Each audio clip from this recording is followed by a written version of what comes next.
And kayo po, you asserted that the procurement must be implemented and conducted in accordance with the law. You said that. Yes po. And Attorney Monsayak heard that. Yes po. And after this incident, ma'am, what happened? I left na. I left already. You left. But you recall that after some time, kayo po ay kinausap na ni Ms. Zulaika, ni Attorney Lopez, the Chief of Staff of Vice President Sara. Please enlighten us. What happened during that conversation? Parang a day, mga afternoon, I got a text. When I got the text, it was a familiar text because these were the same texts that is sent to those who are asked to leave as well. So when I saw it, I prepared what I should tell them and tell her. And I prepared that I'm not resigning, but I'm retiring because I'm already at age level where I could retire properly. And so when I went there, I knew what the issue would be because the kind of text that I received was the same text that was received by Chris Arnoco, ASEC Chris Arnoco, and the others. Who is Chris Arnolfo, ma'am? He's an ASEC also that was asked to resign. He was asked to resign for what reason, if you're aware? No, I'm not aware. You are not aware? I just get to know being an HR, and then I was their nanay-nanayan in DepEd. So I get to be their sounding board and their apprehensions because they're young people, their career. So yun yung situation. And so when I arrived at the OVP's office in Mandaluyong, sinabi na there's this issue of a teacher that is in my office and some other issues. So kinat ko na lang si Yusek Zulaika, sabi ko, in my 40 years in government, I knew that I work on trust. So if the principal doesn't trust me anymore, then you don't have to find reason for me to go. So I'm ready to resign, to retire. Here are the things that I need to do for retirement. I need to say goodbye properly to the institution that I serve well. For the record, ma'am, did you resign or did you retire? I'm being asked to resign. I did not. I retired. You applied retired for retirement. So when did you retire? Effective November 1. So that is 1 month No. from the supposed date when they you're don't supposed to li- retire? They don't like 1 month. I was actually trying to ask for December 30, but they wanted it on that day that they spoke to me. This is 4th week of October when Attorney Zulaika I think talked to you. I'm not very sure anymore. 3rd week of whether- October, they want you to resign on that date? on that very day. On that very date. But you said, I'm not going to resign because I have to honor my 40 years in government, you know. What would I do after resigning? and how did you feel when on the Oh. 3rd week of October you're being asked to resign? I was so devastated because I couldn't find a reason why I will have to go, you know. What were you thinking during that time? Can you please share with us your thoughts? Ano pong iniisip nyo during the time when after 40 years of being in DepEd, dedicating all your life and career in DepEd, suddenly there is Attorney Zulaika asking you to resign right then and there? I was very sad. But it wasn't a surprise, Mr. Chair, because there were 6 people before me that went through that process. So I wasn't surprised. So what I did the night before when I got the text, I already prepared myself. But I'm human and I worked very well for the past year. So I was really very devastated with what they did to me. And that's also the reason why I refused initially to face this panel because I said I'm so wounded as a bureaucrat. So baka So I just didn't siguro what was hurting is that when I left, they were trying to, marami kasing press that was running after me and asking why I left. So my children and I flew to Guam for 3 days just to evade the press, which nandun na rin sila sa gate namin sa village. And I think what was hurting is that they were trying to justify my departure by saying that I was favoring certain suppliers, which I told You don't believe that. I told my kids. You reject that. I told my kids I left DepEd with my pride intact and with integrity because I have not favored any. I don't even speak to suppliers. If there are petitions or things that has to be settled at Hope level, I go at the middle of DepEd where it's seen by everyone, and that's where I speak to the suppliers. Last question, ma'am. Sasang-ayon po ba kayo if I would say na yung pagtanggi nyo kay Attorney Reynald Monsayak na pag-usapan na lang yung 2022 continuing fund ang dahilan kung bakit kayo pinagre-resign ni Attorney Zulueta? That's very speculative, ma'am. From your point of view, ma'am, it can be right, it can be wrong, but from your point of view, it could be the reason. Dahil tumanggi kayo na pag-usapan ang 2022 Continuing Fund, posible na ito ang dahilan kung bakit kayo pinag-resign ni Attorney Zulueta. Thank you, ma'am. I submit, Mr. Chair. Thank you. The Chair would like to recognize the presence of our Senior Deputy Speaker from the 3rd District of Pampanga, Honorable Aurelio Dong Gonzales Jr., the Honorable Chino Miguel Almario from Davao Oriental 2nd District, the Honorable Margarita Attorney Mix Nograles, Deputy Majority Leader of PBA Party List, and the Honorable Rodante Marcoleta from Sagip Party List.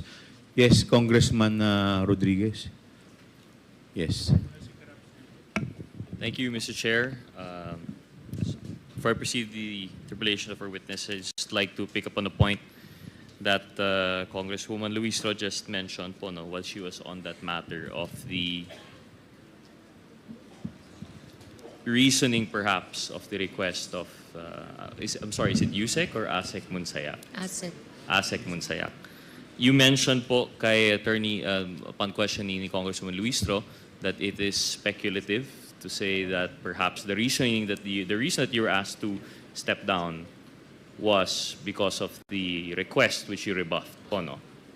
But in your affidavit, you mentioned here that the timing of my meeting with Ms. Zulaika struck me as more than coincidental. It gave me the impression that my candid response to Attorney Munsayak's suggestion was the real reason behind the push to relieve me of my office.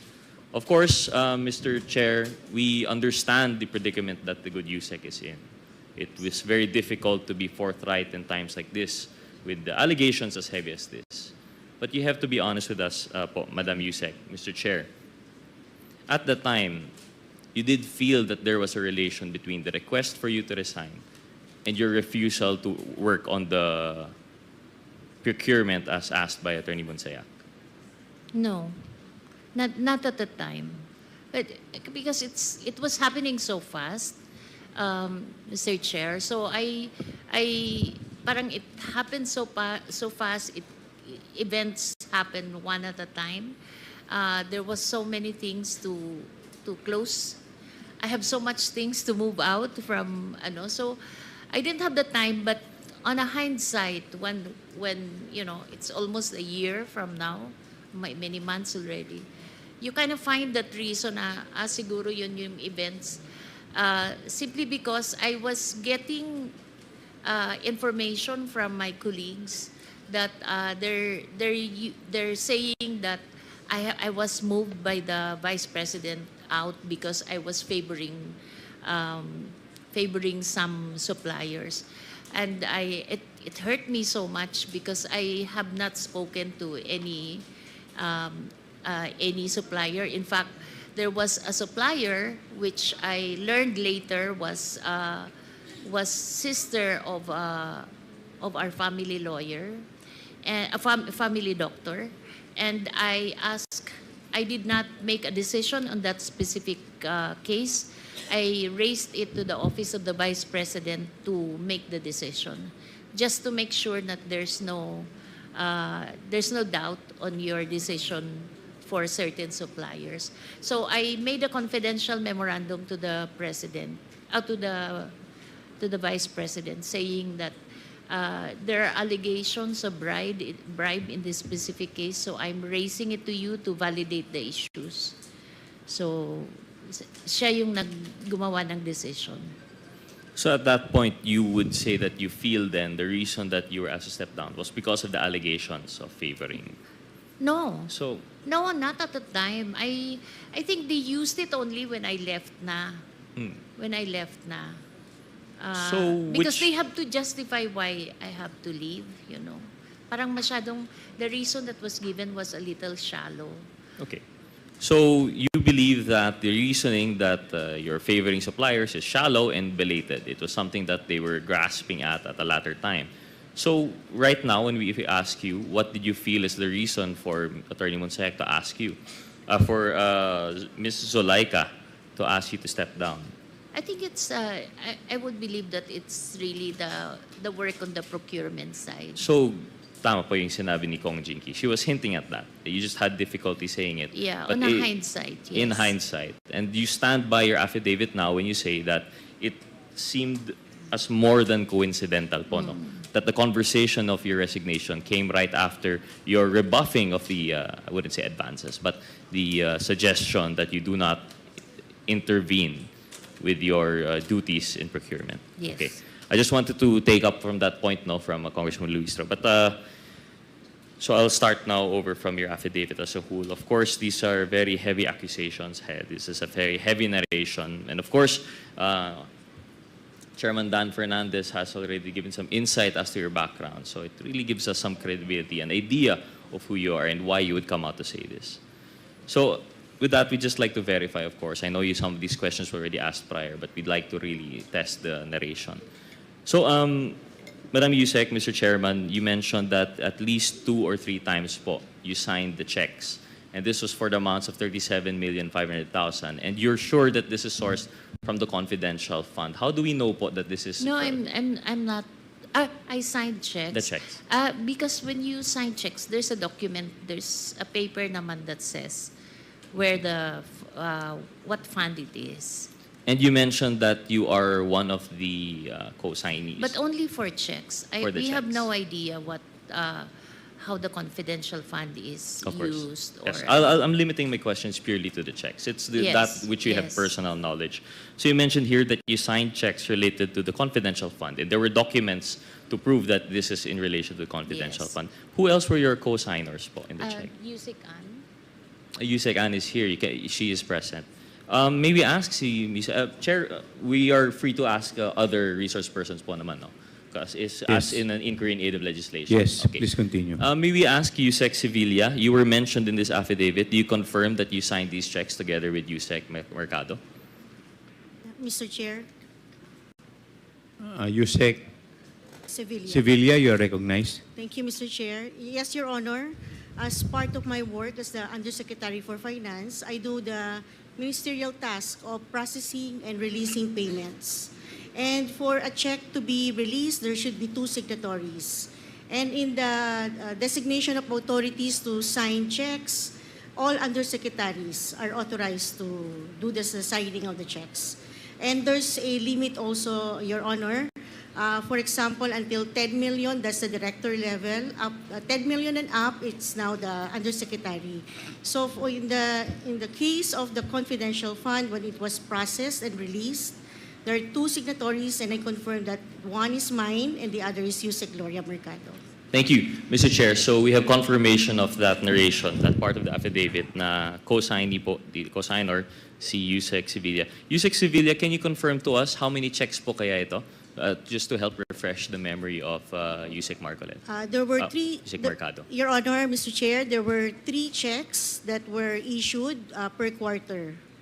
I'm getting the details, Your Honor, from our accountant who is also present.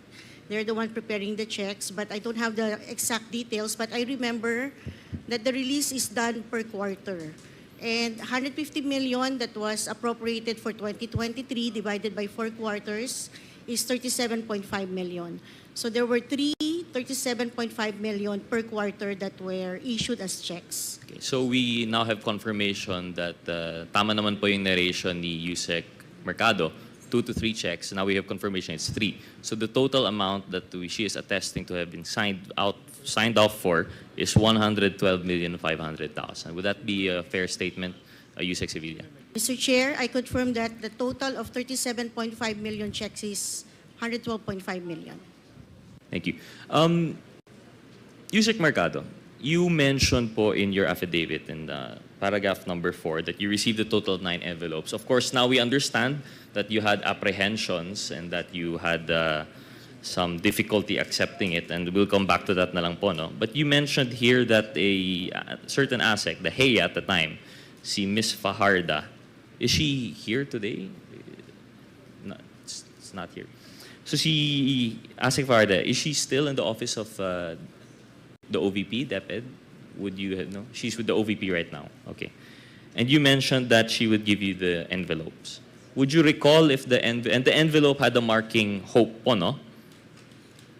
It was Yes, labeled as yes, HOPE. Mr. Was this Chair. typewritten? Was this printed? No, it's written. Written. Would the handwriting be familiar? I'm still keeping those envelopes. Oh, you still have the envelopes. Mr. Chair, may we request perhaps that these envelopes be produced as object evidence for this committee? So perhaps in a... The envelope, I think, was already, the content of the envelope was already donated. Yes. But with respect to the envelope, you still have it in your possession. Tama po ba? It's in my home. Okay, so may we request Yusek Mercado to please, dala po ba ninyo ngayon? Hindi po. Hindi. So siguro in the next scheduled hearing, may we request na pakidala po ninyo para ano po namin. Meron pang next schedule. Ma'am, pakilapit lang po ninyo yung microphone para medyo clear at maliwanag po. Thank you po. So, Please continue. Please proceed. thank you, Mr. Chair. I think that would be very helpful and we'd really appreciate if you could produce that. That would be object evidence po if talagang handwritten po yan and if we're able to prove kung kaninong handwriting. This would just serve to verify po no, the veracity of your narration.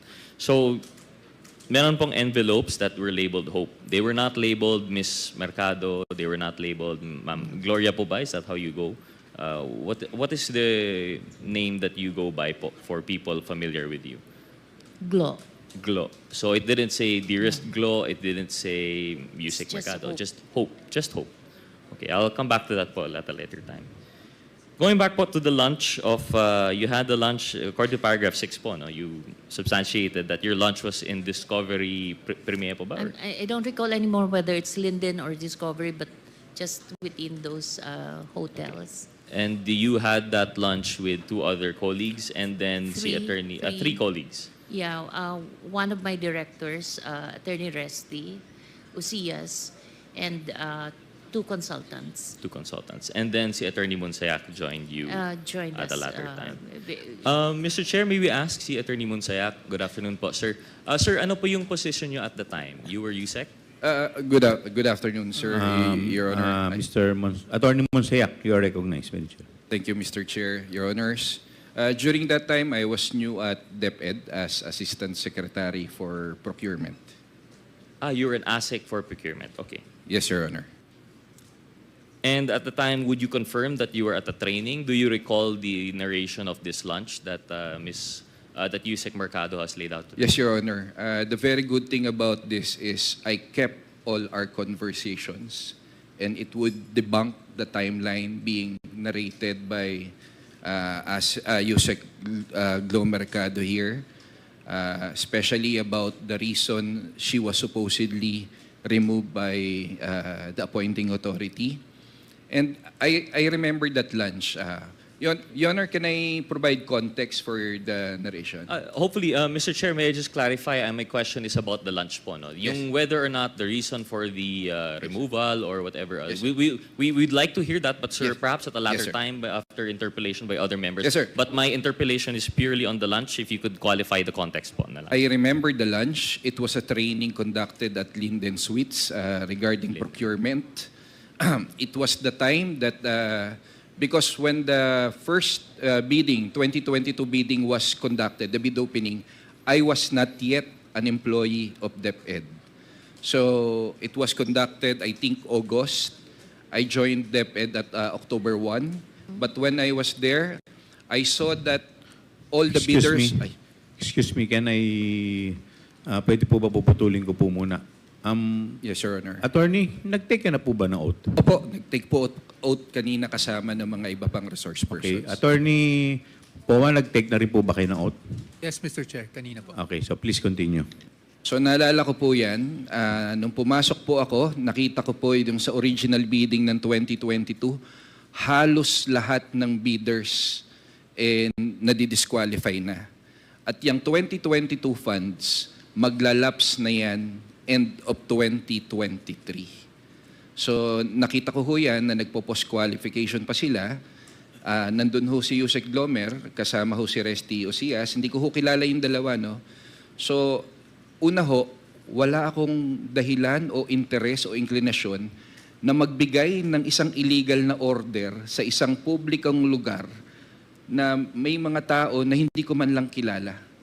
Ang naaalala ko po dyan, si Resty po ang kausap ko, sabi ko, ano ang plano nyo dyan? Kasi kung itutuloy nyo yung post-qualification at maglalaps yan, hindi na aabot yan sa December 2023. So, mag-decide na kayo kung ire-rebid nyo yan. Kasi kung ire-rebid nyo yan, hindi masasayang yung pondo, mayu-utilize pa yan bago mag-end yung 2023. Yan po yung mismong sinabi ko. Kumbaga, pinagde-decide ko na ho sila kung itutuloy pala nila yung post-qual nila na sobrang na-DQ na halos lahat ng mga bidder or magre-rebid na sila kasi tapos na naman yung period for post-qualification at marapit na rin mag-lapse yung 90-day maximum period for procurement. So parang sinabi ko, mag-decide na kayo kung ire-rebid nyo yan kasi kung ire-rebid nyo yan, aabot pa yan, hindi masasayang yung 2022 funds. So I remember that, Your Honor. Ang tanong ko lang ho, ba't naman ho ako mag-uutos ng illegal sa isang USEC na head of procuring entity na may mga kasamang tao na hindi ko man lang kilala? Thank you for the qualification. Can I po. just interject? Yes, Yes, thank you very much, Congressman Gutierrez. Yes, Deputy Yeah. Speaker. Mr. Chair, just so that I can fix my timelines no, and my notes.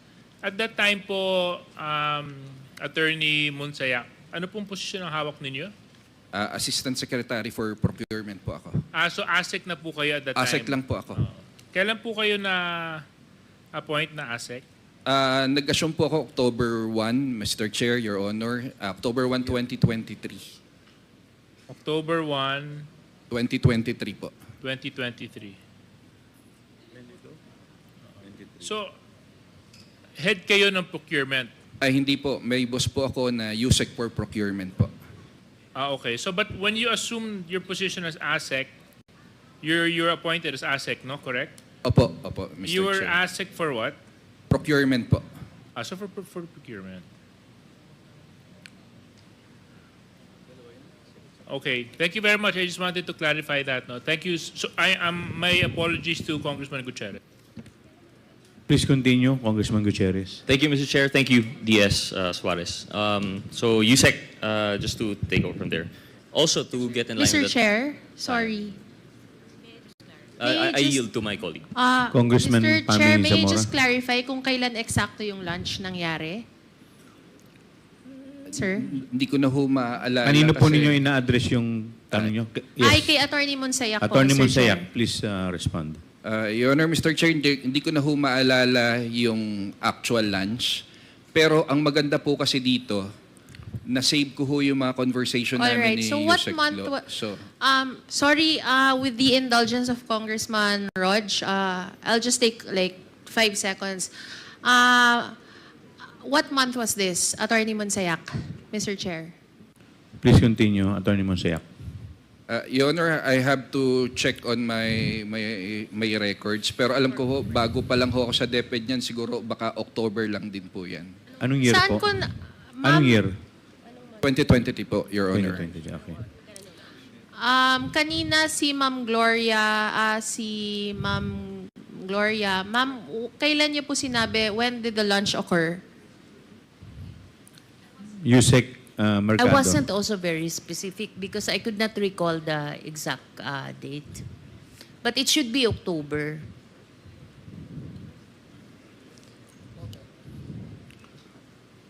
All right, Mr. Chair. Thank you. Thank you. Yes, please continue, Congressman Rog. Thank you, Mr. Chair. Gutierrez. Just in line po with before we go back to the substance of the dinner, the lunch itself, just for the timeline. So prior to the October 1 appointment to ASEC for procurement, ano po yung position po ninyo, ASEC? Your Honor, Mr. Chair, I was spokesperson for the Office of the Vice President during that time, before I assumed office at DepEd. Since when po yung appointment po in the OVP? Nagsimula po ako sa OVP when the Vice President assumed position. Given that the OVP was concurrent secretary with the DepEd, would you say you are familiar with the members of the DepEd, even prior to your assumption in October 1? Ironically, Your Honor, kagaya po ng sinabi ni Yusek Glomer, yung mga tao po sa DepEd, hindi po sila yung mga taong dating nakasama na ni Vice President Sara sa trabaho. Nag-create po talaga ng selection panel, tiningnan yung merits, tiningnan yung credentials. So, hindi ko po sila kilala. Ang ironic po, ang medyo kilala ko po talaga, si Yusek Glomer because she's married to a fraternity brother in UP. I see. So, Mr. Chair, so your statement earlier is that you are not familiar with the processes of procurement, at least because you just entered as ASEC October 1. But you are familiar with USEC Glo. Your Honor, I'm a little bit familiar with the procurement process because I used to be head of a government agency, so I oversaw everything the procurement process. So just not familiar with this particular case? Yes, Your Honor, because when I joined, the first bid opening was already conducted. I see. So if that were the case po, no, going back then, thank you for the clarification of the timeline. Going back to the lunch, you do admit to having discussed about procurement issues. It's just you deny that it was an illegal order. Yes, Your Honor. Bakit ko naman po sasabing pag-usapan na lang natin to sa harap ng maraming tao, sa harap ng DepEd officials. Parang ang sinasabi ko doon, mag-decide na kayo kung ire-rebid nyo yan or itutuloy nyo yung post-qua. Kasi kung ire-rebid nyo yan, aabot pa yan at mayu-utilize yan before the year end. Ba't ko naman po mag-uutos ng illegal? And Your Honor, can I elaborate on the timeline just to show that what Yusek Glomer said earlier about the reason for her removal is Point of order, Mr. Chair. Go ahead, the SJJ. Yeah, Mr. Chair, I think with all due respect not to the resource person and the I witness. apologize, Your Honor. Oh, no, nothing to apologize for. I just want to make sure that we're giving proper direction to the questions of Congressman Gutierrez. So if the resource persons would be reminded na let's stick na lang to answering the questions as they were, and then you'll have your chance naman later on to also expound on certain events and certain timelines that you'd want to explain. Thank you very much, Mr. Chair. Thank you, the SJJ. Kindly continue, Congraj. Thank you, Chairman Konghun. So yes, I do agree with DS Suarez. As much as we want to hear the timeline, perhaps at a later time, I'll just pursue my line of questioning. I'm sure Yes, Your Honor. some of my other colleagues would like to pursue po yung timeline nung resignation. Yes, Your Honor, But Mr. for Chair. the purpose of my interpellation, I'm satisfied with the answer of Yusek Mercado that as to her hunch as to the reasons which she was asked to resign, and as to the timing of which, given the lunch that happened in the Lint Suites. No? I just have one more question lang po siguro, and then I'm going back now in relation to the envelopes that were labeled Hope. You were being questioned po earlier, Yusek, Mr. Chair, that about your interpretation of what it meant when you were receiving these envelopes. And you mentioned you narrated in your affidavit that the envelopes were handed to me monthly by Assistant Secretary Sunshine Fajarda, Sunshine, which she says came directly from the office of Vice President Sara Duterte. And you mentioned that you quoted, "Galing kay VP," is what she would typically say as she hands the envelopes. What is your appreciation of that statement? Ano po yung ibig sabihin ng galing kay VP?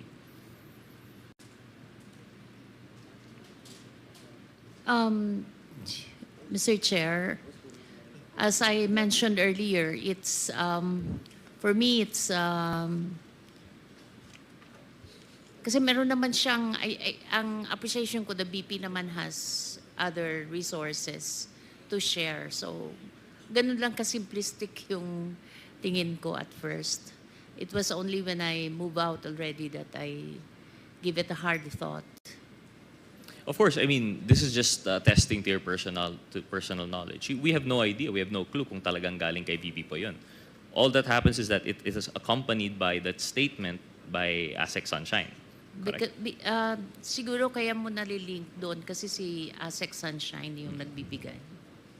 Because she was Heya at the time. Yeah. So you would assume from the Heya's closeness, proximity of both personal relation and by office, that she would have no reason to lie as to the source of that fund. Galing kay VP. But you're right, it could be a valid source, could be not. But I noticed during the interpellation of Congresswoman Luistro, you really had an apprehension. You said that bribery was too harsh a word. Could you expound on that thought? I think it's just not in my language to say it's bribery because I have not experienced it. And I would tend to agree, Mr. Chair, because generally when you speak of bribery, it's when you are offered a gift, offered compensation to entice you to do or not to do something that's within your duty. However, that's just the more general term of bribery po, no? But we also have the other. We also have indirect bribery. And that's in the case when a person is offered a gift by not for any act to do or not to do, but by mere virtue of your public office. Would that be closer to what you were feeling at the time? Because there was no conversation. Walang sinabi naman po na itong envelope, gawin mo to, wag mong gawin to. Wala But it was namang- simply by virtue of your position. The envelope says it all. Yes, Hope. yes. And more yes. colloquially, kilala ang indirect bribery as payola. Did you have an inclination na ito ay payola? No. So you said yes to indirect bribery but no to payola. Would you care to explain? It's those are words that are not in my vocabulary, so if you excuse me. Of course. I will not belabor po, and I have a respect for whatever semantics you choose to prove. But I'm just giving the basis on the envelope only saying hope, and there was no gift or compensation to ask of what to do and what not to do. But it was merely by virtue of your position. It would appear that you're receiving this. One last question po on that. Would you know if other employees of DepEd received the same envelope? And would you know ano po yung nakasulat sa mga envelope po nila? No. I would know of one, but the rest I don't know. You know of one more. Would you be at liberty to divulge? No. Not the identifying marks, but at least yung level, yung position po niya. Was it the USEC level, ASEC level? ASEC level. ASEC level. So there would be confirmation of more than just the hope. Would you know kung ano po yung nakasulat sa envelope na yun? No. No, we don't get to see because we're called one by one. Well, Mr. Chair, I'd like to thank the good USEC for this, for her narration of the affidavit here and being forthright. I'd like to just reiterate our hope that the envelopes will be produced as object evidence for us to discuss, and I'll be yielding to other interpellators who might wish to question. Thank you very much, USEC Mercado, and thank you, Thank you Mr. po. Chairman. The Chair would like to recognize the next interpellator, the Honorable Johnny Pimentel, Vice Chairman. Thank you, Mr. Chair. Mr. Chair, I would like to discuss the matter regarding the audit observation memorandum issued by COA to DepEd. I have in my possession copies of two AOM, one dated February 1, 2024, another dated August 8, 2024. Now, the OM was sent to a certain Mr. Eduardo Parda, and this was received by Sunshine Parda on August 9, 2024. The other AOM, again, was sent to Edward Parda, and it was received by Lumilin Manalo on February 2, 2024. May I inquire from the COMSEC if this Mr. Edward Parda is present? COMSEC? Your Honor, Mr. Edward Fajardo was included in the invitees, but he is not present today. Mr. Chair, it is very important that the presence of Mr. Parda, kailangan po natin sa komitiba na ito because Mr. Parda, for the information of everyone, is the special disbursing officer. And this person is the one who made the cash advance of 75 million pesos. And this is also the person that liquidated the said amount. So in order that this matter be given enlightenment, we need to hear the side of Mr. Parda. So in this case, Mr. Chair, in accordance with our rules, due to the non-appearance of Mr. Parda, I move to issue a show cause order to Mr. Parda for him to be compelled to be present during the next hearing. Is there any... Second, Mr. Chair. Second, Mr. Duly Chair. seconded. Is there any objection? Hearing none, the motion is carried. Also, Mr. Chair, they have submitted as part of their liquidation several certifications coming from military authorities. We also need to invite these persons so that they can explain to us or to this committee for these certifications. One is Colonel Manaros Buransing, Philippine Army. The other one is Lieutenant Colonel Magtanggol Panopio of the Philippine Army. The other one is Major General Adonis Bahao, which I will explain later on why their presence is badly needed or very important in this committee. Since Mr. Parda is not around, and I would like to ask questions regarding this AOM, I'll now direct my questions to the COA, since it was signed by Ms. Nilda Plaras, the Assistant Commissioner Officer in charge. I believe that she is the one in charge in the liquidation of the intelligence funds being disbursed to the different agencies. May tanong po ako sa COA, and I'd like to know who could answer. Ito ba ay totoo ba itong AOM na pinadala ninyo? Dalawang AOM to, February 2 at saka August 9 of the same year. Who will respond? Attorney Gloria, please respond. Mr. Chair, yung isa po ay February 1, 2024 and yung isa po ay August 8, 2024. Ang tanong ko po, Attorney... Received po pala ng August 9. Yes. Ang tanong ko po, Attorney, ito ba ay same subject matter o different AOMs itong pinadala ninyo? Magkaiba po sila, Mr. Chair. Yung isa po ang covered na period ay July 12 to September 29 of 2023, and yung isa po ay February 22, June 29 of 2023. But this pertains also to the same cash advance of 35 million pesos. Dalawang cheque po yun.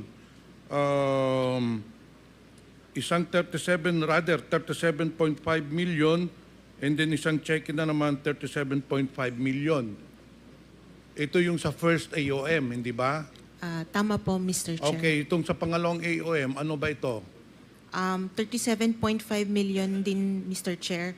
It is for confidential fund po ng July 2. So magkano September ng total 29. natin lahat? 112 million? Or magkano total? So in short, 100, para lang maliwanagan tayo, no? So yung February 1, dalawang 37.5 million, hindi po ba? Yung August na 9 or August 8, isang 37.5 million. So nagtototal na po siya ng 107.5 million. Ganun po ba? 112. No. Again, balik tayo sa arithmetic natin. Yung first na AOM nyo, dalawang 37.5.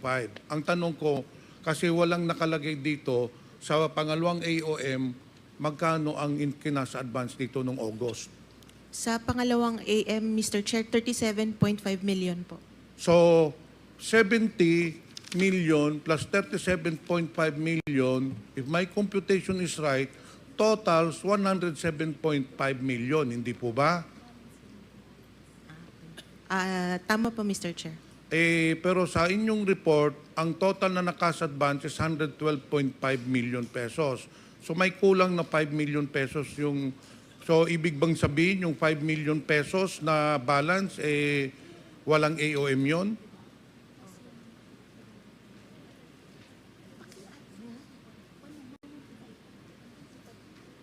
Mr. Chair, 112,500 po ang total. Magkano? 112.5 million. Kaya nga, pero kinumpute na natin yung dalawang AOM eh. So totals only 107.5 million. Saan yung kulang na 5 million? May AOM din ba yon o wala? Mr. Chair, ang 37.5 million times 3 po ay 112.5. Hindi tayo magtutugma. Ulitin ko po. Meron ka ba kayong copy?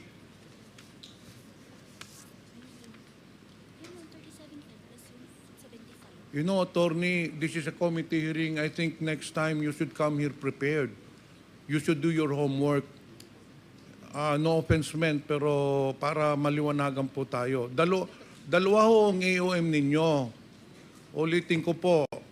Yung isang AOM ninyo is 70 million pesos. Yung pangalawang AOM, sabi nyo 37.5. But the total cash advances as per your report is 112.5 million pesos. May kulang na 5 million pesos. So ano bang ibig sabihin ninyo dun sa report ninyo? Yung 5 million pesos, walang AOM yon. Wala eh. Mr. Chair, yung AOM po, ang total nung first is 75 million. Correct. I stand corrected. 75 million pesos pala. Okay, now. Para maintindihan ng mga nanonood, ng mga tao dito na simpleng kababayan lang po natin, ano ba ang ibig sabihin ng Audit Observation Memorandum? Ako na lang muna. Tell me if I'm correct or if I'm wrong. Ang Audit Observation Memorandum, ini-issue po yan ng COA dahil may nakita silang hindi sang-ayon sa INGAS, hindi po ba? May tinatawag tayong INGAS sa COA, yung Government Accounting Procedure or something. In short, it does not conform to the normal transactions. Every agency has a auditor, hindi po ba? Ngayon, ang COA, post-audit po kayo. Wala na po tayong pre-audit. Matagal na ho wala tayong pre-audit. Pagkatapos ng transaction, kompleto po yon, disbursement vouchers, lahat, cheque. Pino-post-audit po yon. If you see something is wrong with the transaction, kung makita ninyong may red flag, hindi po ba nag-i-issue kayo ng AOM? Tama po, Mr. Chair. Okay. After the issuance of AOM, kaya po natin ini-issue yung AOM so that the agency concerned, mali po ito, bigyan ng agency ng panahon para sumagot, hindi po ba? Tama po, Mr. Chair. Now, pag sumagot sila, pag nakita ninyong it does not conform to the normal accounting procedures of the government, pag nakuha na ninyo yung sagot, yung justification niya, pero it does not satisfy the COA, nakita pa rin yung may red flag, ano po ang sunod na hakbang? Mr. Chair, i-issue po kami ng notice of suspension sa ICFAO po. Okay, nag-issue na tayong notice suspension. After ng notice of suspension ba, the agency is given another opportunity to reply? Yes, Mr. Chair, they are given 90 days po. They are given 90 days after the of the notice of suspension, hindi po ba? Tama po. Okay.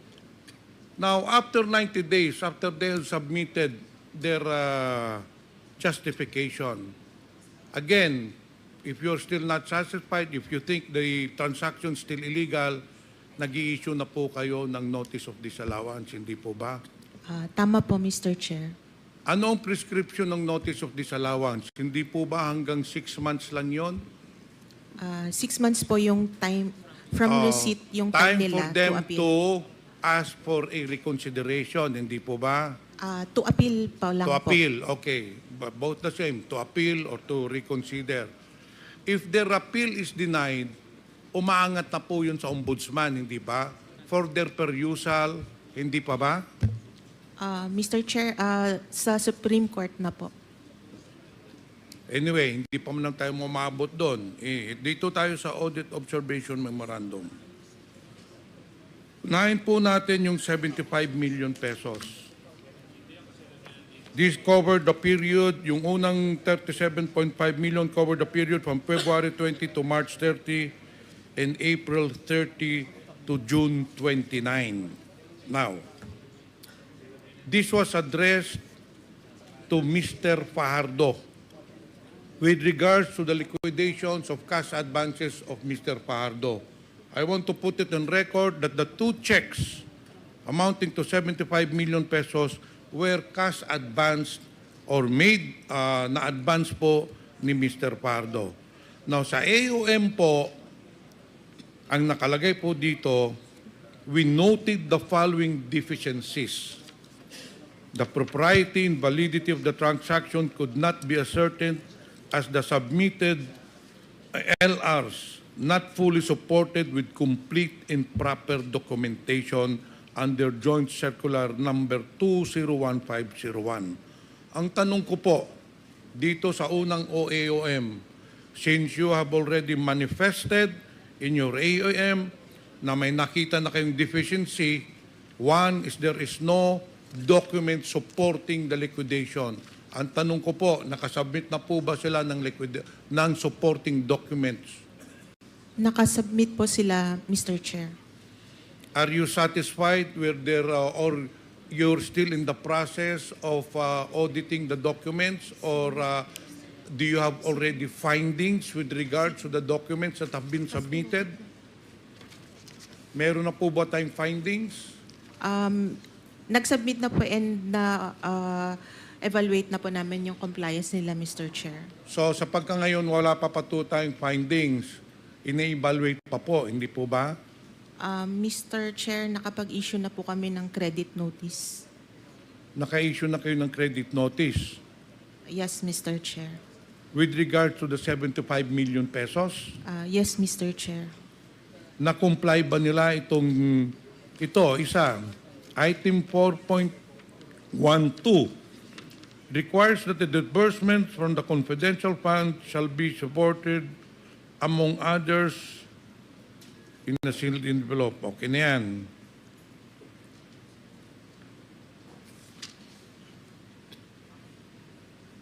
Dito tayo sa yung accomplishments. Yung counterinsurgency program, payment of incentives or traveling relative to the confidential operations. Did you also issue credit notice to this? Mr. Chair, the credit notice is for the entire AOM po. But why would you issue a credit notice when in fact, in accordance with the joint circular, it is very clear that intelligence and confidential funds traveling expenses are not allowed? Part of their compliance is they've explained that it was for actually for transport for operation expenses. So you issued a Confidential. credit notice for the entire 75 million pesos. Yes, Mr. Chair. Okay, dito tayo sa pangalawa. Yung August 8. Again, the same findings. This is with regards to 37.5 million. May I know the status of this? Mr. Chair, as to the second, the AOM number 2024-171, we received their compliance on August 27, 2024, and the audit of the evaluation of their compliance is still ongoing, Mr. Chair. So you're still evaluating it. Yes, Mr. Chair. Ganun din po ang nakalagay dito. The proprietor of sanction could not be ascertained as the submitted LRs were not fully supported with complete and proper documentation. Ito ba ay pinatutunayan mo na may mga dokumento na? Mr. Chair, may information po ako na nag-submit po na po sila ng compliance. But since ako po ang nagre-review ng audit, hindi pa po na-submit sa akin for review. Wala ba kayong nakikita dito sa findings ninyo na labag sa batas o labag dun sa joint circular? On paragraph 5, nakalagay po dito, the confidential funds shall be used only for confidential expenses, including purchase of information, blah, blah, blah, blah. Ngayon, ito yung analysis ninyo.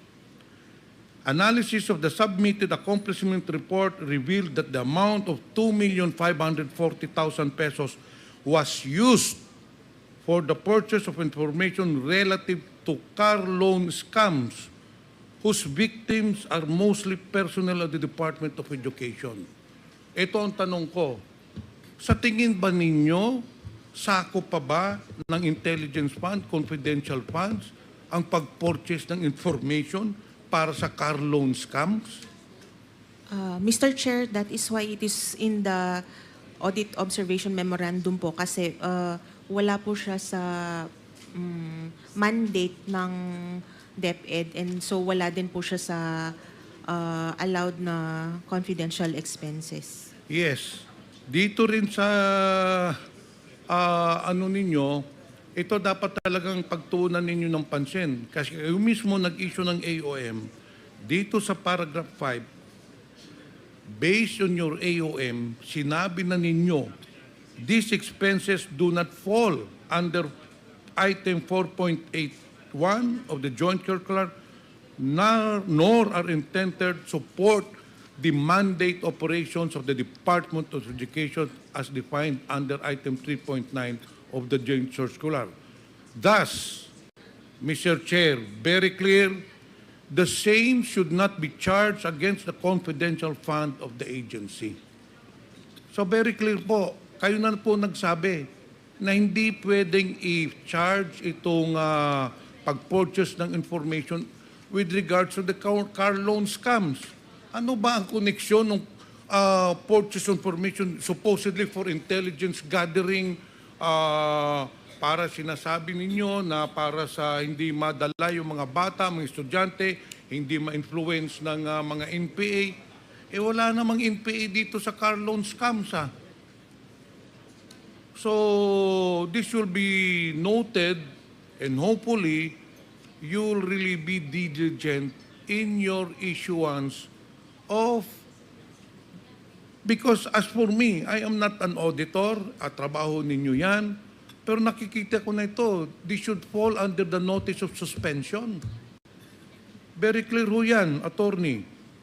Kailangan ho i-suspend po yan because it does not fall within the mandate of the operations of the Department of Education and it does not conform to the joint circular of the DILG number 201501. Ngayon, Madam Attorney, dito mo naman po tayo.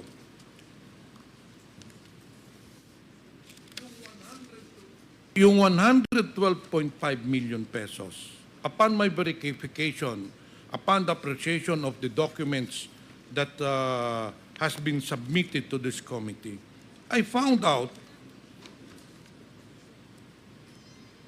most, if not all, of the 112.5 million pesos were used in the Youth Leadership Summit. Doon po ginamit.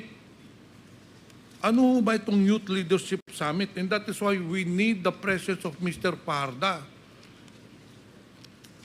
Kung ito ba ipasok doon sa joint circular, tignan ho ninyo,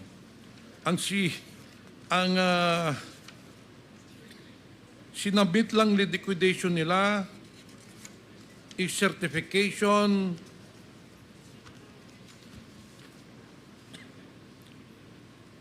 from the different military authorities.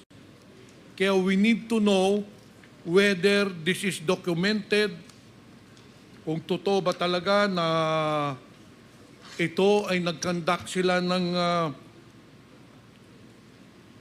Youth Leadership Summit.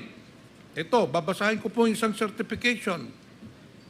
This is to certify that the 1st Infantry Tabak Division has conducted 8 activities for the Youth Leadership Summit with 531 participants.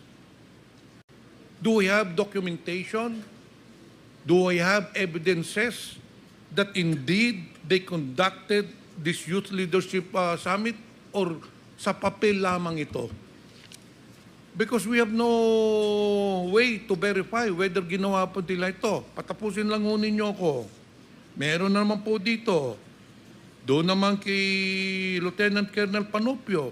This is to certify that 205 youth students from different schools, again, conducted the Youth Leadership Summit. Itong pangatlo po, si Adonis Bahaw, Major General. Ang sinasabi po niya, he conducted 9 youth leadership summits which engaged a total of 860. Yun lang ho ang ginawang liquidation. There is no supporting documents. Do I have pictures? Do I have receipts? Siyempre, kung youth leadership summit yan, kailangan may resibo. Lahat sa pagkain or what. In fact, for me, ordinary person ako, this does not fall within the utilization of the joint circular. Very clear po dun sa joint circular. Ano ba itong Youth Leadership Summit?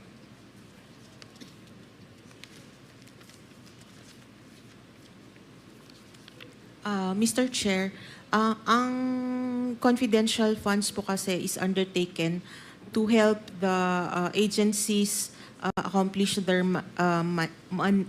mandates po. May inquire from Attorney Puwa. Attorney ka ba? Yes, Abogado. Mr. Chair. Mr. Chair. Attorney Puwa, you are you are recognized. with DepEd dun sa pag-conduct nitong Youth Leadership Summit. Pwede mo bang paki-explain dito ano ba itong Youth Leadership Summit? Kasi halos lahat, kung hindi man lahat ng 112 million pesos, doon gigamit sa Youth Leadership Summit. Opo. Mr. Chair, Yes, Attorney Puwa. yung Youth Leadership Summit, sa pagkakaintindi ko po, because even if I'm not the STO, or so I have no operational knowledge mismo dun sa detalye ng confidential funds, but I was the one who, as I'm sure you know, I was the one who signed yung response po dun sa AOM.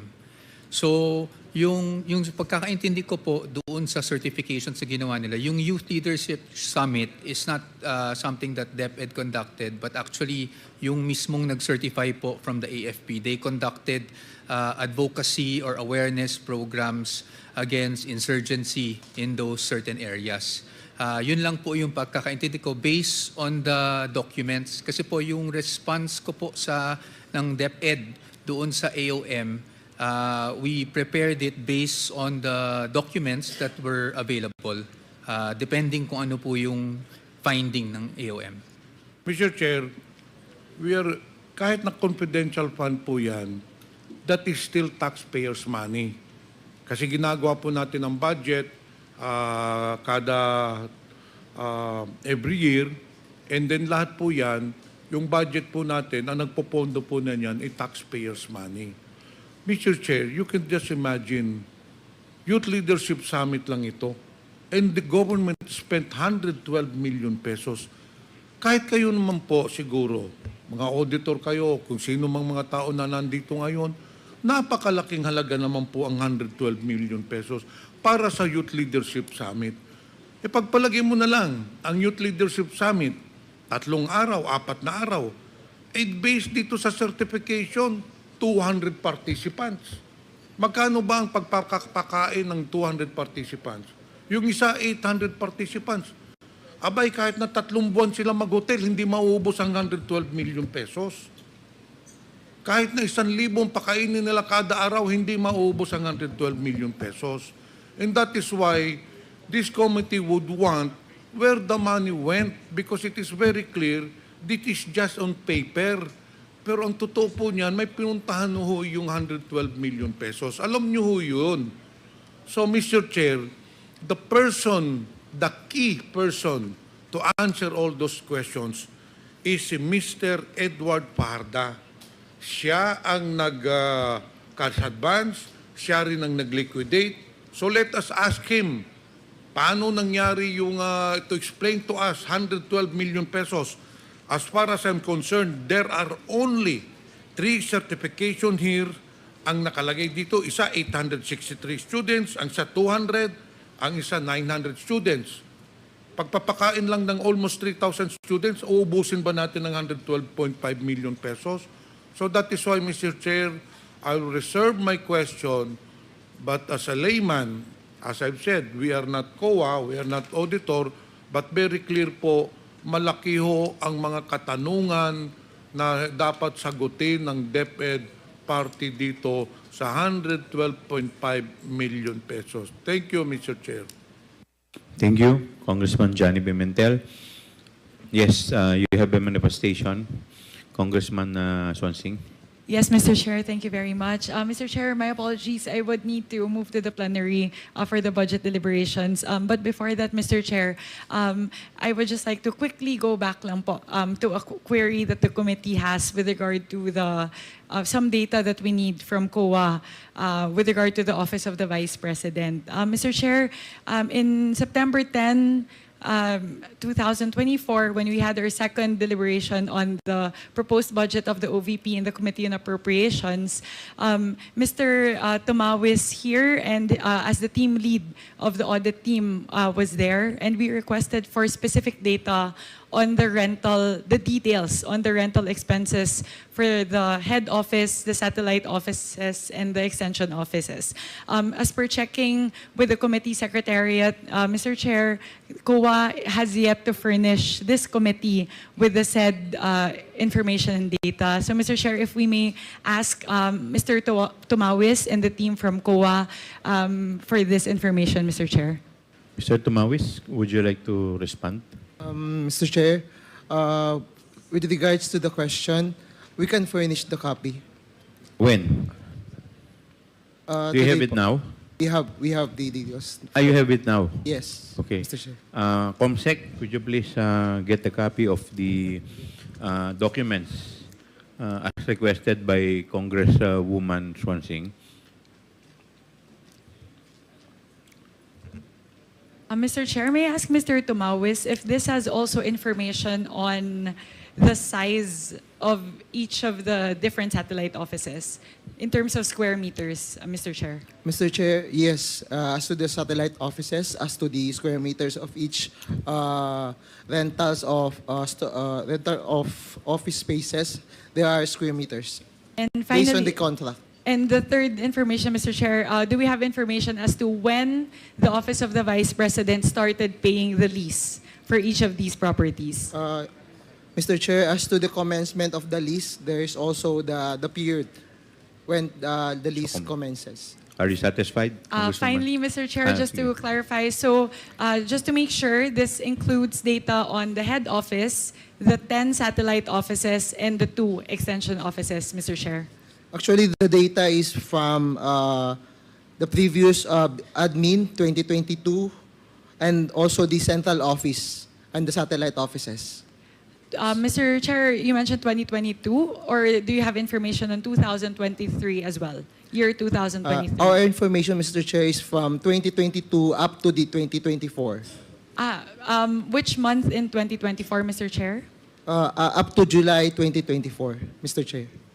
Thank you very much, Mr. Chair. I'll request the COMSEC to furnish this representation with those data. Thank you very much, Please Mr. take Chair. note of the manifestation of If I may Congresswoman Swansing clarify, this COMSEC. pertains only to the details on the office spaces. And the other particulars, such as those lease of vehicles, property, plant, but then we can only provide the details on the office spaces. Yes, Mr. Chair, because from, as you mentioned before, Mr. Chair, Mr. Tumawis mentioned, so in, for example, year 2022, the total rent expense was at 52 million. Sorry, 2023, it's at 53.5 million, but that includes like different types of rentals, Mr. Chair. So will the data shared with us by segment that as to the different types of leases? As to these documents, we have the amounts for pertaining for the lease of different office space, vehicles, and other rentals of the OVP pertaining to the 53 million. And also, we have also the breakdown as to the amounts of the lease of office spaces per satellite office and central office. Thank you very much, Mr. Chair. I will peruse the documents shared by COA. Thank you very much, Mr. Chair, for the opportunity and for making time, Mr. Chair. Thank you, very much. Congresswoman Swansing. The next interpellator is Congressman Inodi. Thank you, Mr. Chairman. Mr. Chair, if I may just quickly go back to USEC Gloria, since she's here with us this afternoon, Mr. Chairman. Yes, continue with your Firstly, interpellation. Mr. Chair, I would just like to say, ma'am, that based on your affidavit and based on the testimonies that you have given, seems like, you know, based on my judgment po, no, you're someone that really stands by your principles. Someone that has a strong moral compass, given sa mga pangyayari nga na ito, sa inyong mga binanggit sa inyong affidavit, you mentioned that in paragraph 6, that you were just asserting, you firmly asserted that the procurement must be implemented and conducted in strict adherence with the rules. And with that, Mr. Chair, kasi nakalagay din po dito sa inyong salaysay, sometime in October 2023, the likelihood of a bidding failure for the DepEd computerization program became apparent. What do you mean by that, ma'am? Paano po naging apparent na mag-failure po yung bidding? Yusek Mercado, you are recognized. That's kasi a 2022 money. I actually don't get involved in the bidding process because ako yung nagre-review sa taas. But I get feedback from the chair and the other members on what is currently the status of the bidding process. And the report is that it looks like it's going to fail. Only one or two. I don't Due to recall what anymore. reasons, ma'am? Ha? Sa inyo pong nakuwang impormasyon? No, base- I'm not privy to the reasons because that's a bidding committee function. But it's usually not complying to the standards of the procurement law. So yung qualifications, etc., Yes, etc. yes. So dito rin po kasi sa inyo pong meeting nung lunch po na yon, when you were approached, as you mentioned, by Attorney Munsaya, sabi niyo po kasi dito na mag-uusap-usap na lang para hindi masayang yung 2022 budget. Ano po ba yung interpretation niyo dito? That's an old money kasi. It's a 2022 money. But it was only bidded in 2023. So, ang very strict yung guidance dyan. It has to be completed yung process and paid by December 2023. So ako yung context ko doon is it's their way of making sure that we would be able to bid out the computers because it was needed in the field. But ang sa inyo po, parang ang dating na to be more lenient on their qualifications. Ano po ba ang pagkakaintindi niyo dito pag-usap-usapan?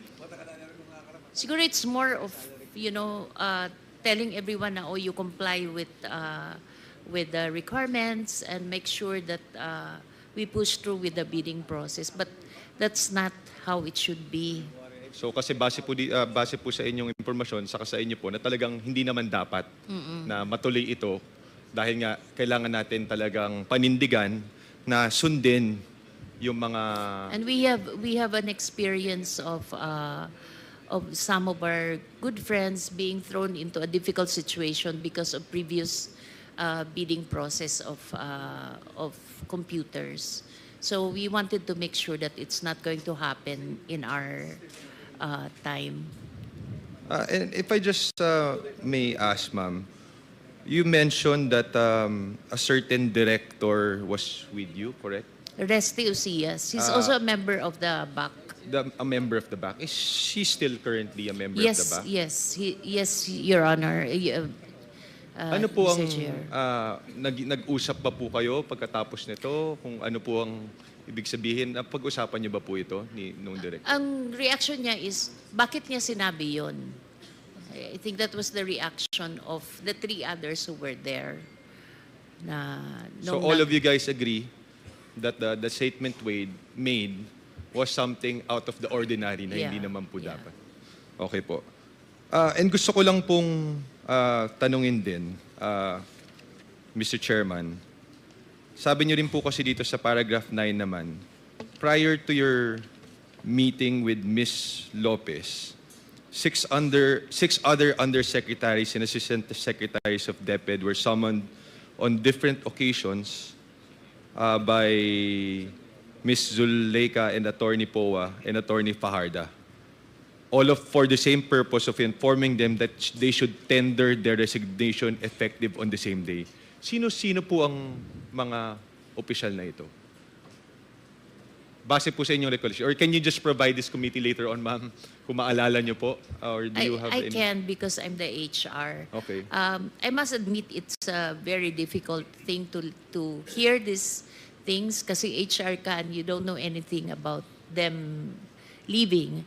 But they informed me right after they went through that experience. The first one is a USEC and an ASEC. I think I should not mention their names. Okay. And April 30, they were asked to leave on that same day. We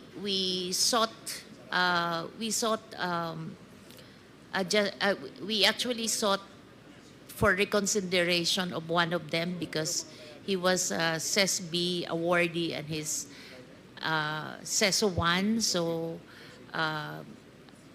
parang it will destroy his career.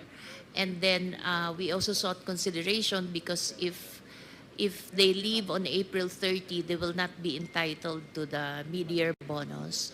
And I asked that not because of the USEC ASEC, but for the staff, because all of them have staff, no? So yun yung consideration.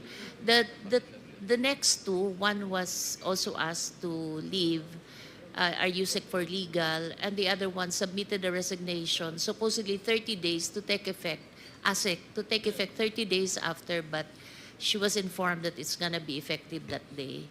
And then the other one was removed very early on in 2022. And the last one was asked by, USEC POA just relayed the information that the USEC for curriculum and teaching has lost its confidence on one of the assistant secretary. Therefore, she has to leave. But she wanted to ask for consideration to at least 1 week more, but she was asked to leave on that day. So all of them, none of their requests for an extension were granted, ma'am? Except for one who was allowed to be sent to the pool of the Career Executive Service Board. Were they, as far as you know, were they given enough reasons or justification as to why they were asked to resign? I think it's more of the leadership is not happy with their performance, something like that. Okay po, Mr. Chair, maraming salamat po, Madam Gloria. Just wanted to clarify that. Mr. Chair, if you won't mind that I jump into another topic since the Department of Education is here. Because just a few weeks ago, I was reading certain news articles, and to be honest, I was heartbroken and saddened with what I've read. Because according to certain news articles, that the COA flagged that the school-based feeding program of the Department of Education had lapses. Can you confirm, any representative from the COA can confirm na meron pong finlag sa Department of Education regarding the implementation of the school-based feeding program? Ms. Imelda Celso, COA. Your Honor, Mr. Chair, there are findings on the implementation of the school-based feeding program, which were raised by the regional offices. So one of which is the delayed implementation of regular and milk feeding components in 21 SDOs or school division offices. Number 2, non-compliance with the technical specifications and other deviations from the DepEd guidelines. Number 3, non-reprogramming of unutilized funds. Number 4, payment of nutritional food products prior to the delivery. Number 5, lapses in the inspection and acceptance of deliveries, and deficiencies in the procurement contract and documents. And last, non-compliance with the RA 9184. Thank you, Mr. Chair. The reason I bring this up, because ever since I started in Congress, one of the things I've been advocating for is to actually expand the school-based feeding program. And then now, we hear in the news na hindi pa po na-implement ito na maayos. Talagang nalulungkot po ako sa aking mga nabasa. So, gusto ko lang po i-direct ang questions ko sa DepEd. Ano po ba ang definition po natin ng undernourished students? Can any USEC kung sino pong...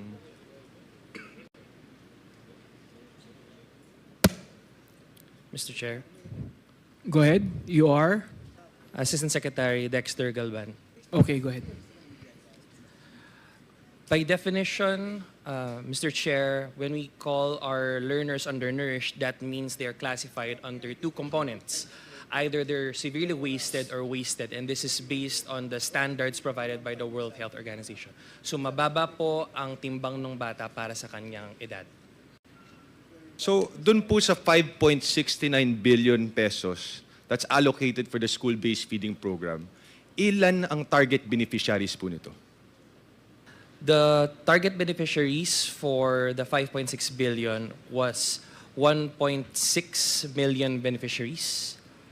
And they are composed of all kindergarten learners up to grade 6 who are classified as severely wasted and wasted in all schools. So, yun nga po yung nakakalungkot dito, Mr. Chair, na these formative years are some of the most important years for our learners. And yet, ito pong pagkakataon na makakuha po sila ng sapat na nutrisyon sa eskwela, hindi pa po nila nakukuha because of poor implementation. So out of this 5.69 billion, Ms. Imelda, magkano po dito o anong amount in total ang hindi po na-implement na maayos? Dahil base po sa mga news articles, ito po ang nangyari. Nakalagay po dito, the state auditors have identified that at least 21 school divisions in 10 regions where one or all of the following were found. Merong mga panis na pagkain, merong mga amag na yung mga Nutriban, may mga insekto, unhygienic yung packaging, again, delayed yung delivery, hindi na naibibigay ito sa tamang mga estudyante. So napakaraming lapses ng pag-implement nitong programang ito. So, out of the 5.69 billion pesos, Ms. Imelda, how much of this was poorly implemented or hindi po na-implement na maayos?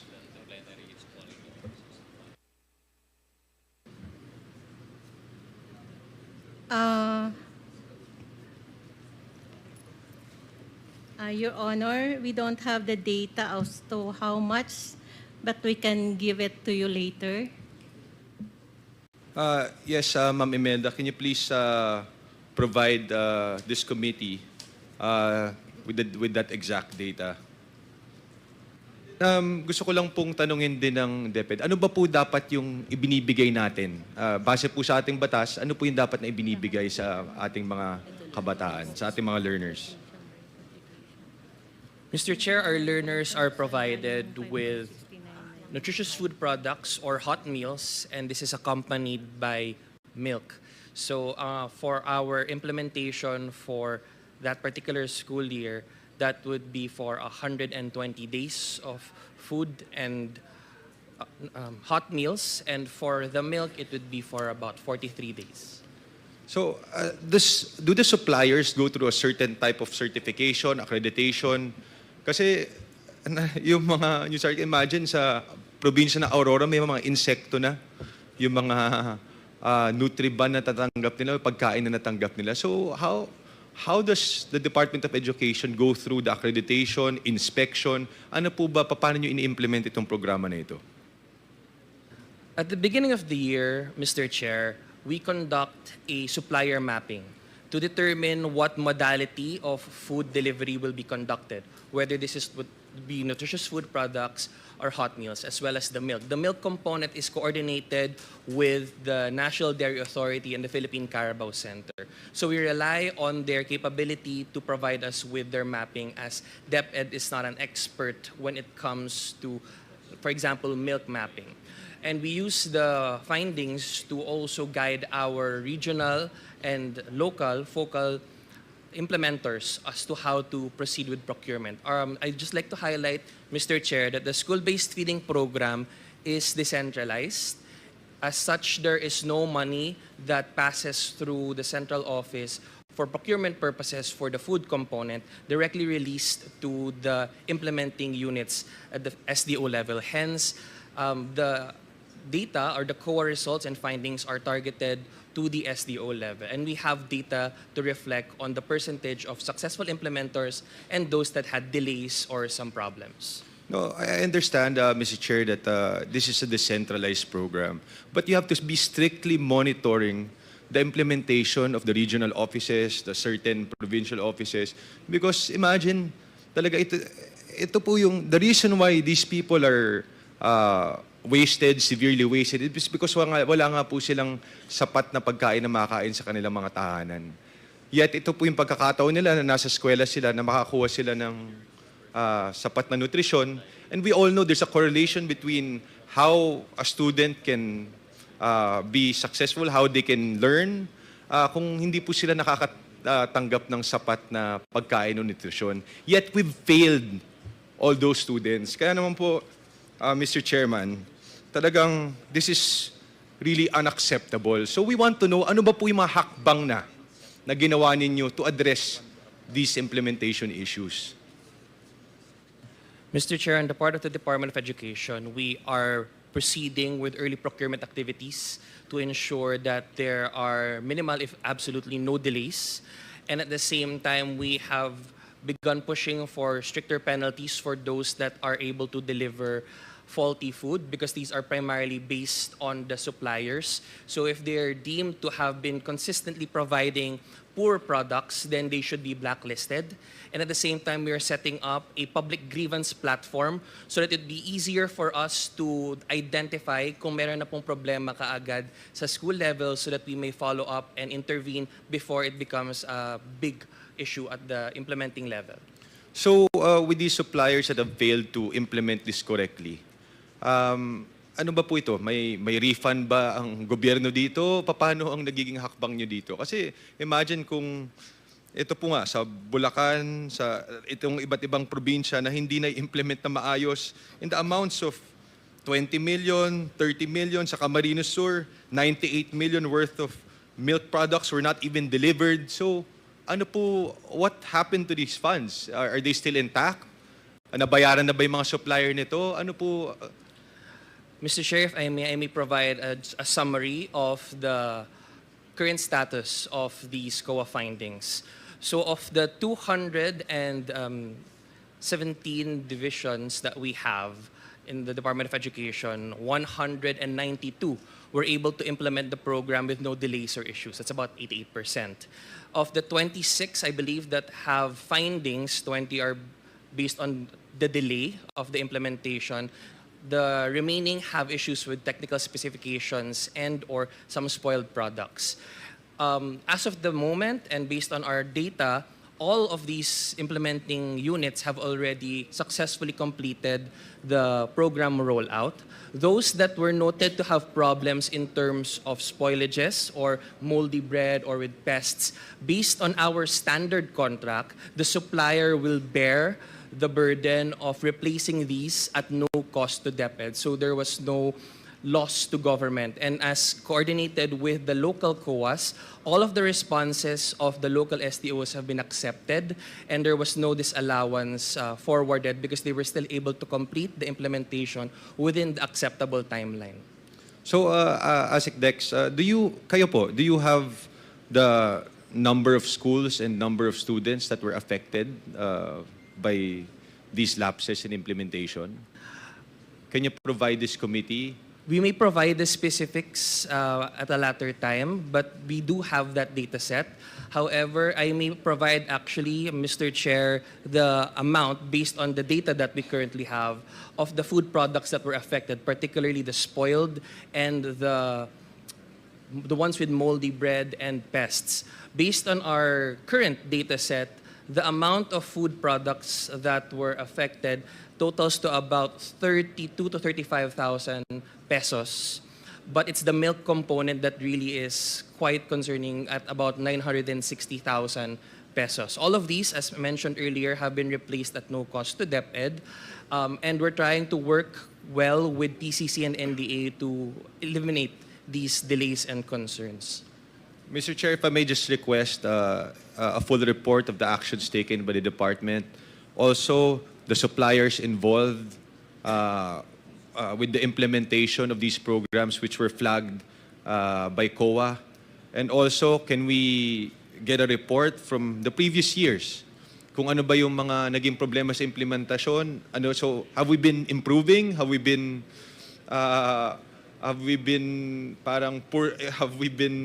losing, alam niyo po yun, losing momentum how to better implement this program? Ano ba po yung nangyayari talaga dito sa programang ito? So gusto po natin malaman lahat ng ito, Mr. Chairman. So can you please provide us with all this data? And I really want to know kung ilang estudyante yung naapekto nito. Kasi kawawa po talaga itong mga batang ito na hindi man lang, ito na nga po yung pagkakataon nila na makakuha ng sapat na pagkain ng nutrisyon sa schools, yet we really failed them. So this is unacceptable, Mr. Chairman. So please provide this committee a full report on these incidents, Mr. Chairman. DepEd, please wait to be recognized by the chair. Yes, you are recognized now. Dexter Galvan.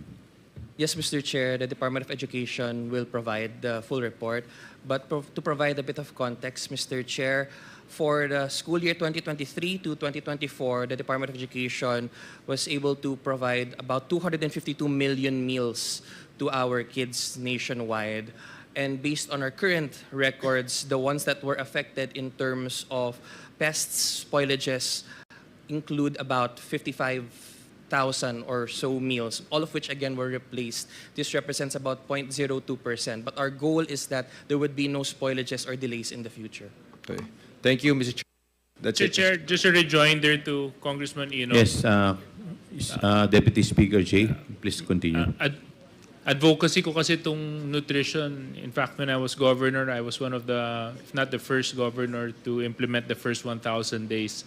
So nutrition is indeed a very close issue to my heart and of course to Congresswoman Anna's heart. Matanong ko lang, kayo po yung head nung nutrition program na pinatutupad ng DepEd? Yes, Mr. Chair. So, ilang beses nyo pinakakain yung bata sa loob ng isang linggo?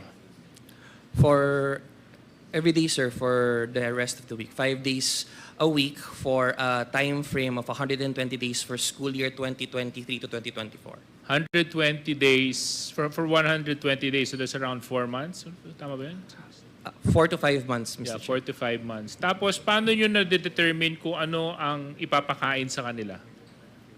So each SDO is given guidance as to anong modality po yung gagamitin. Would we be going with nutritious food products that are based on the standards of DOST, FNRI, or hot meals, yung mismong kanin at ulam po? So wala kayong ginawang assessment bago nyo dinetermine kung ano yung nutritional lacking ng mga bata bago ipatupad yung programa? Prior to the implementation, the learners that will be included in the program are weighed. So that would be our inclusion approach, Mr. Chair. So tinimbang nyo lang? Yes, sir. And we plotted them based on the WHO standards. But you know that weight is not determinant of undernutrition, malnutrition, or overnutrition, correct? It's not the sole factor, Mr. Chair. But that is what you use. That is in accordance to the existing laws, sir. That is what you use. Yes, sir. So therefore, yung palang, I just want to ask, I think we should really look into this program, you and I, as both advocates of nutrition, proper nutrition for children, because I think not only was there a wastage in the fund utilization as seen by COA, but I think down to the implementation, down to what is being given to the children, mukhang hindi rin yata sapat at nararapat yung naibibigay sa kanila. So maganda matingnan din po natin ito. I just want to thank Congressman Ino for that excellent topic. Maybe we can look into this further. Salamat. Thank you. Yes, the next interpellator is Congressman Asidre. Magandang hapon po sa lahat. Mr. Chair, magandang hapon po. Kanina po nasa opisina ko po ako nung naririnig ko po yung testimonya, nakikinig po ako sa testimony ni Yusek Gloria Mercado. Narinig ko po na sinabi niya na nakatanggap siya ng sobrang may laman na pera regularly. At I'm actually disturbed kasi kung sinabi ni Yusek Mercado na meron pang isa na nakatanggap at malamang merong pang ibang nakatanggap, I can just imagine if this was done on regular intervals, say monthly, I can just imagine the total amount needed to sustain it over a year. And at 50,000 each, sabihin na lang natin may 20, may 50, tapos merong 12 months, may Christmas pa daw, di ba? Mr. Chair, I can just imagine, and it's quite disturbing, for this particular practice, even to use a language that even a small whim of this happening in one of the departments that we hold in high regard, the Department of Education, it's really quite disturbing. But just to give a better picture of how things are at the DepEd, Yusek, you were Yusek for HR, right? Mr. Chair. Yusek Mercado. Yes, Mr. Chair. Yusek, can you walk us through the process that DepEd followed in the selection of USECs and ASECs? Kasi I remember at that time there was a heightened attention at hiring at the best and the brightest for DepEd. Would you share with us if there was an emphasis on appointing the most qualified and capable individuals? Mr. Chair. Thank you, Mr. Chair. Actually, that's why we all started out inspired, and for once we said that meritocracy is alive in the bureaucracy, because we went through a process of applications, being vetted, being in fact background check, and then the final search was a committee that asked specific questions. So if you're applying for a certain position, they will ask you questions around that. So it was, I think there were almost 1,000 or hundreds. I'm not sure, but we were informed that there were so many applicants. It was CES board that made the application, the search, the announcement, and it says if your career and you're smartest and the brightest, you can apply. So we did apply online, and then we received notice for interview, and then after a while we got a notice that you are hired as undersecretary for Bureau of Human Resource and Organizational Development. So that's how the process went. Mr. Chair, is this same process for the other portfolios? Yes, yes. Given your experience in government, Mr. Chair, would you say this was something unusual for a government agency to go through this process compared to the other agencies that you worked before? Yes, that's why I said we were inspired when we started out. In fact, I recall I even posted in my day saying that meritocracy is alive when we were chosen. So when this string of resignations happened, Mr. Chair, as HR, have you ever, tried to understand why these resignations were happening? Were these resignations ever addressed or seen as a cause for concern within the department? It was beyond us, I have to admit, as the HROD and the parang nanayanayan of the Execom, every time someone is sent out, part of me dies off kasi they're also very close to me and they're young. These people are young. I know it will affect their careers. So even if this group tried to band together, they've been inviting me to join them. I could not because I wasn't able to do anything for them as the HROD. Mr. Chair, would it be fair to say that even if you're using the word resignations, these resignations were in fact de facto dismissals? Yeah, because they didn't want to, but they have to because pride na rin siguro that they... And Mr. Chair, the decision to dismiss them was entirely the Vice President's decision as Secretary of Education. It was well, the three, it was Yusek Sulaika of OVP, then one was si Yusek Powa, yung inutusan, and then yung isa si Asek Shine. So you mentioned Yusek Sulaika Lopez, the Chief of Staff of the Vice President. And at the time when she talked to this outgoing, dismissed undersecretaries and assistant secretaries, she was not part of the Department of Education, correct? No. So her role was really as Chief of Staff to the Vice President. Yes. Was this something usual for officials of the Office of the Vice President to intervene or to meddle in affairs of the Department of Education? When she was Secretary of Education, Mr. Chair? I guess that's the difficult part of the situation kasi you're OVP and at the same time you're Secretary of Education. But it was unusual on my part to hear after they came back from the OVP that they were asked to resign. In fact, the first one, yung sila Yusek Chris, we were doing a national screening committee. Ma'am, Yusek, pakilakas po. Medyo hindi We ko were in narinig. the screening committee and we had to stop because it's like all of us cried, and fortunately there was one of the members of the screening committee was from CES board, and she advised us that Chris should not be resigned because she's CESO 1. So kung pwede siyang pumunta na lang sa pool.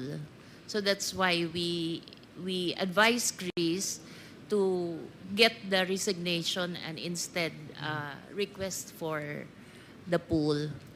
Mr. Chair, Yusek, kanina you mentioned a narrative na some officials were being called at a certain hour and were told that they were being asked to resign or dismissed with the same day, I Yes. believe.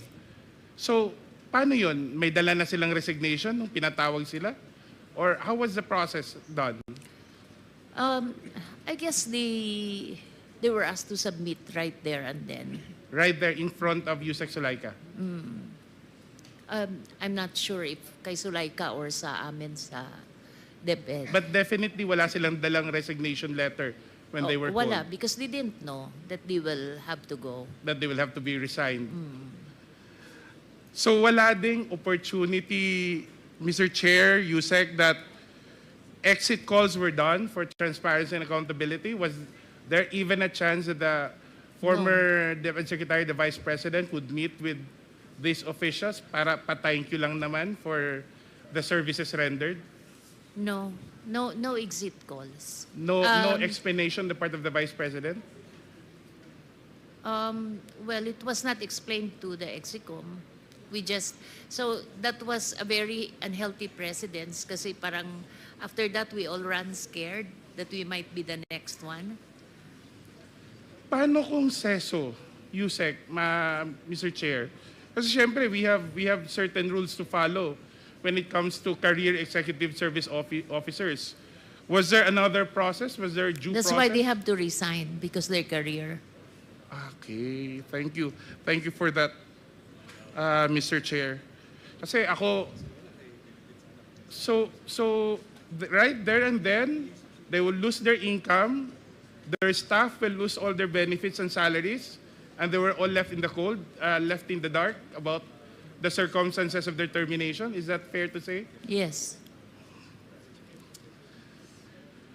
Would you agree, Mr. Chair, Yusek, that these decisions appear to be arbitrary or whimsical or even capricious to say?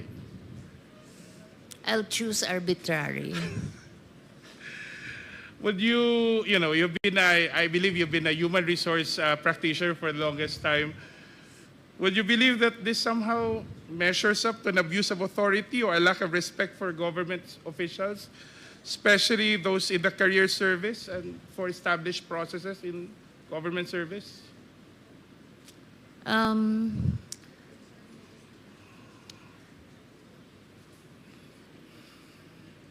Maybe it's probably for her it's a decision she has to make, and as to what are the reasons, it's hard to speculate. But it's very inhuman for I will the... supply the word, Mr. Chair. It's quite unprofessional. You agree? Yes. Or Now, I'd rather use the word Unprofessional. inhuman. Inhuman. Because you lost your income, di ba? Yung may pamilya ka Hindi lang eh. naman inisip ko may sasaing mamayang gabi, no? Pagka-uwi. Mr. Chair, would you know, Yusek Mercado, who replaced the outgoing officials? For the two in administrative services, it was General Menpin and General Baluyan. So that confirms the two generals on the invitation list serving as Yusek and ASEC, correct?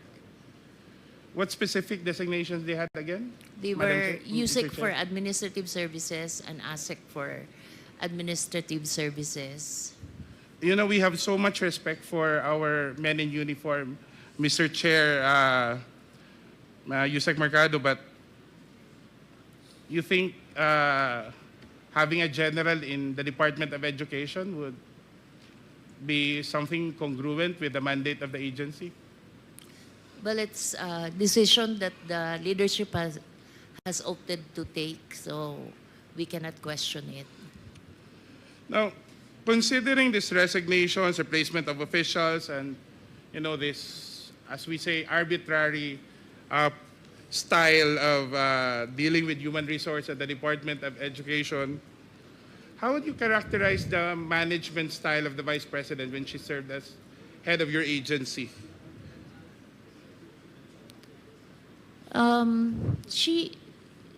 She has her targets, And I think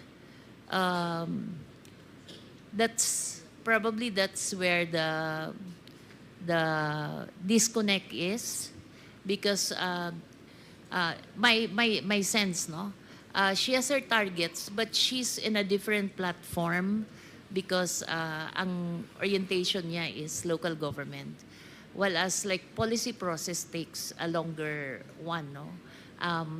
Siya has to do it fast. I think she's been going down in the field, so mas nakikita niya yung problema. So she wanted it really, things to go very fast.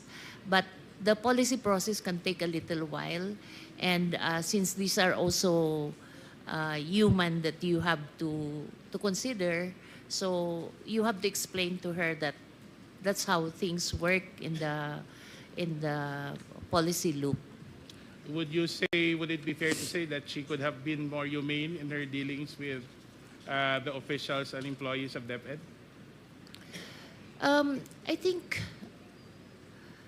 humane is, yeah, but probably it's a context of she thinks that since we're the executive committee, we should, level up to what she expected everyone to do. The executive committee, Mr. Chair, is composed of the Undersecretaries and the assistant secretaries. How often did the executive committee meet? With the Secretary of Education in person? I think we had a face-to-face mga few times, but most of our executive committee meetings are online, and usually she joins, but most of the time it's USEC POA who... It's USEC POA who would Yes. preside. Mhm. So next level of the USEC ASEC would be the regional directors. How often did the DepEd secretary then had meetings with regional directors? I'm not... It's a man... Because there's an execom and there's a mancom. I'm not very sure. Maybe maybe Yusek Rebsi would know because he is the secretariat of the management committee. Yusek Rebsi Escobedo is also here. So, Mr. Chair, USEC law should be once or twice, or how many?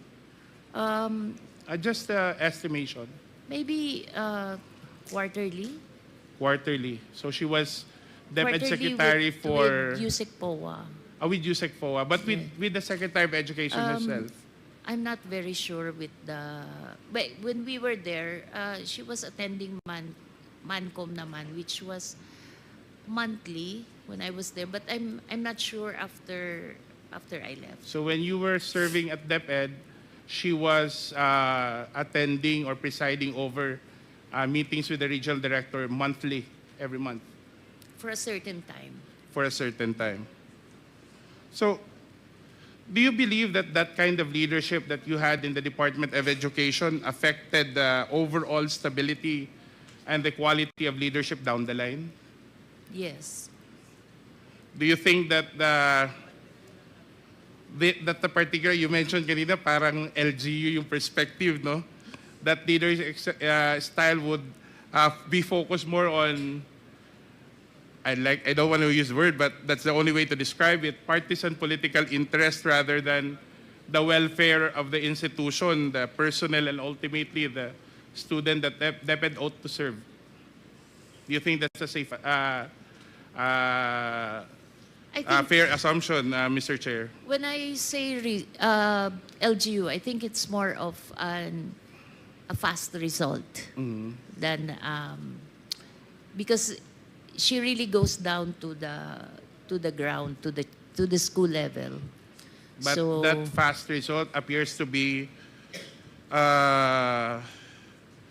would require or sometimes result in a disregard for the career professionals in the department. Don't you think, Mr. Chair? Yeah, sometimes. Last question, ma'am.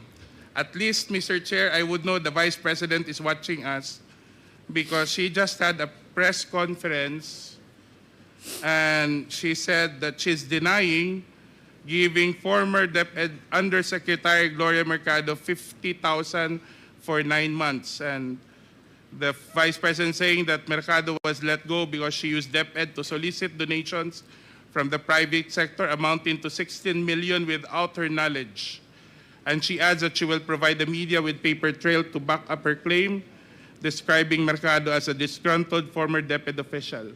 I think, ma'am, given your long history and long service to the Republic, 40 long years, I think it's fair for you to be given the opportunity to reply to the Vice President. I think, I don't want to do this, but since siya na yung nagsabi, i-turn over ko na yung envelope. The envelopes where the money was. Comsec, So it's 9 envelopes. kuha po yung envelope. So it says hope and the amount is there. Kasi ang sakit naman nun, ordinaryo lang akong trabahante tapos inano ka ng Vice President, di ba? It's very painful. Ma'am, ilang taon na po kayo? I hope you don't mind. Gusto ko lang pong malaman kasi sabi po ninyo 40 years na po kayo in government. I'm 65, sir, but I... So when the time when you were appointed as USEC, noong 2022 ba? 2022? How old were you at the time? I was 64. 64. Yeah. I'm sure sa edad ninyong yan, after pagkatapos nyo pong pag-ingatan yung iyong pangalan for the past 40 years? Sagutin ko yun. Yes, sir. So, okay, anyway, Sir, Mr. Chairman, I'd like to... Mr. Chairman, Mr. Chairman, dito po ako. Ay, Mr. Chairman. Mr. Chair, can I continue first? with Congressman, wait, before I recognize Congressman Paduano, ma'am. Yes. I believe... With the indulgence of Congressman Asidre, please continue, Congressman. Mr. Chair, can we allow Yusek Mercado to continue with the response? Because I was trying to ask her about the 16 million that the Vice President mentioned. Please respond with respect to the 16 million. 1660. 16 million. I would like to respond to that because it's a press con. When I was called for by Yusek Sulaika, he said, Yusek Mercado,